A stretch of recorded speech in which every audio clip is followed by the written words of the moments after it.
आज के ज़माने में ट्रेडिंग या इन्वेस्टिंग करना ईज़ी है या टफ़ है, ये पर्सन टू पर्सन डिपेंड करता है।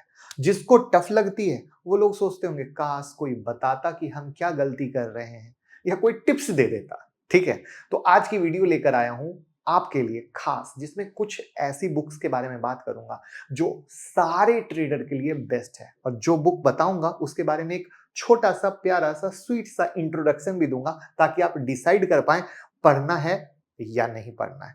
तो ध्यान से सुनिएगा और पहली बार आए हैं तो चैनल पे सब्सक्राइब कर लीजिएगा और साथ में प्लेलिस्ट सेक्शन में बेसिक ऑफ स्टॉक मार्केट और फ्री टेक्निकल एनालिसिस की प्लेलिस्ट देखना मत भूलिएगा। और वहीं पर हमारे ब्लॉग सेक्शन में जाइएगा तो बुक्स के सेक्शन में आपको बहुत सारी बुक्स मैं जो बताने वाला हूं इसके अलावा भी दिखेगी। और टेक्निकल एनालिसिस सीखने के लिए हमारी बुक हिंदी, इंग्लिश, मराठी में अवेलेबल है, लिंक डिस्क्रिप्शन में, आप ऑर्डर करें। तो पहला है trading in the zone bye mark Douglas. ये बुक हमें ट्रेडिंग के साइकोलॉजी के एस्पेक्ट्स पर प्रभाव डालती है। इसके अलावा ये बुक ये भी बताती है कि आपको स्टॉक मार्केट में सक्सेसफुल होने के लिए कौन सा माइंडसेट रखना जरूरी है। ट्रेडिंग में लॉस का सबसे बड़ा कारण क्या है? डर, फियर और ग्रीड, डिसिप्लिन का नहीं होना। ये बुक आपके इमोशन को कंट्रोल करना सिखाती है और आपको एक डिसिप्लिन ट्रेडर बनाती है। दूसरी बुक है मार्केट विजार्ड बाय जैक। ये बुक 1989 में आई थी। इस बुक के ऑथर जैक स्वैगर है, जिन्होंने डिफरेंट फाइनेंशियल मार्केट के टॉप ट्रेडर का इंटरव्यू लिया है और उसी को इस बुक में सीरीज वाइज लिखा है। तो जब आप ये बुक पढ़ेंगे तब आपको डिफरेंट डिफरेंट ट्रेडर के माइंडसेट के बारे में पता चलेगा, जिससे आपका विजन बढ़ेगा और आप भी एक सक्सेसफुल ट्रेडर बन पाएंगे, क्योंकि उनकी गलतियों को सुनेंगे, उनके सक्सेसफुल स्टोरी को सुनेंगे, उनके बैड टाइम को सुनेंगे, राइट? इस इंटरव्यू की एक बेहतरीन लर्निंग बताता हूं जो मैं अपने लाइफ में फॉलो भी करता हूं, जब भी वीडियो बनाता हूं तब भी बताता हूं कि हमें हमारी चीजों पर विश्वास करना चाहिए और सिर्फ विश्वास नहीं, स्ट्रांगली विश्वास करना चाहिए, ना कि किसी दूसरे के मेथड को सुनकर या समझकर हमें अपना मेथड बदल देना चाहिए। यानी जो इन्फ्लुएंस हो जाते हैं ना हम लोग, आप लोग सबसे ज्यादा अपनी पोजीशन कट कब करते हो? दूसरों को सुनकर करते हो। अरे उसने ऐसा बोल दिया, अब हम तो गलत होंगे। तो भैया हम सही हैं अगर हम मेहनत से सब कुछ सही कर रहे हैं। तो इसी से समझ सकते हो कि ये बुक कितनी पावरफुल होने वाली है।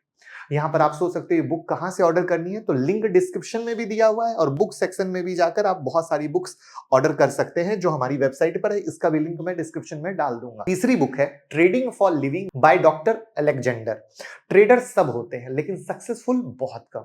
ट्रेडर के पास इतना विजन नहीं होता कि डिसिप्लिन के साथ ट्रेडिंग करने पर उनको लॉन्ग टर्म में जरूरी बेनिफिट मिलेगा। इसलिए डॉक्टर अलेक्जेंडर की book trading for living 3 pillar पर आधारित है। पहला साइकोलॉजी, दूसरा ट्रेडिंग टैक्टिक्स और तीसरा है वेल्थ मैनेजमेंट। यानी देख रहे हो, ट्रेडिंग से इन्वेस्टिंग की दुनिया। इस बुक के पढ़ने के बाद आप साइकोलॉजिकली स्ट्रांग बनते हो और फिर इस बुक की बताई गई ट्रेडिंग टैक्टिक्स और वेल्थ मैनेजमेंट से आप एक सक्सेसफुल ट्रेडर बन सकते हैं, ये मेरा दावा है। चौथा है reminiscences of stock operator by Edwin. ये बुक 1923 में लिखी गई थी, जिसकी ट्रेडिंग प्रिंसिपल आज भी यूज किए जाते हैं। इस बुक की टॉप लर्निंग अगर हम देखें तो पहला, आपको यह जानना बहुत जरूरी है कि आप स्पेकुलेटर हैं या ट्रेडर। दूसरा, अपने लॉस का एवरेज ना करें। तीसरा, अगर आपने गलत ट्रेड लिया है तब अपना लॉस बुक करें और एग्जिट करें। चौथा, इग्नोरेंस, ग्रीड, फियर और होप, ये चार चीजें पाप हैं ट्रेडिंग के लिए। जी हां, पाप है और नदी किनारे सांप है। पांचवा, कभी कभी कुछ नहीं करना भी बहुत कुछ करना होता है। एग्जांपल, अभी मार्केट काफी वोलाटाइल है, ऐसे सिचुएशन में कुछ ना करना एक बहुत बड़ा अचीवमेंट है। और पांचवी book, one up on Wall Street by Peter Lynch. ये book world renowned investor, mutual fund manager Peter Lynch के द्वारा लिखी गई है, जिसमें कुछ फंडामेंटल इन्वेस्टिंग पर बात की गई है। इस बुक की कुछ टॉप लर्निंग इस प्रकार से है। पहला, जब आप किसी स्टॉक को होल्ड कर रहे हैं तो उससे पहले उसके बिजनेस को समझें। लेकिन दिक्कत यह है कि उस बिजनेस में कई सारे स्टॉक हैं, तो आप जिस स्टॉक को होल्ड कर रहे हैं उसको होल्ड करने का एक स्पेसिफिक रीजन होना चाहिए। दूसरा, जब आप स्टॉक बाय करते हैं तब उसकी कैटेगरी समझिए, जिससे आपको यह पता चलेगा कि उस स्टॉक से क्या उम्मीद करनी है। एग्जाम्पल, आपका स्टॉक मिड कैप का है, स्मॉल कैप का है या लार्ज कैप का है, तो लार्ज कैप से आप 50 से 60% CAGR एक्सपेक्ट नहीं कर सकते।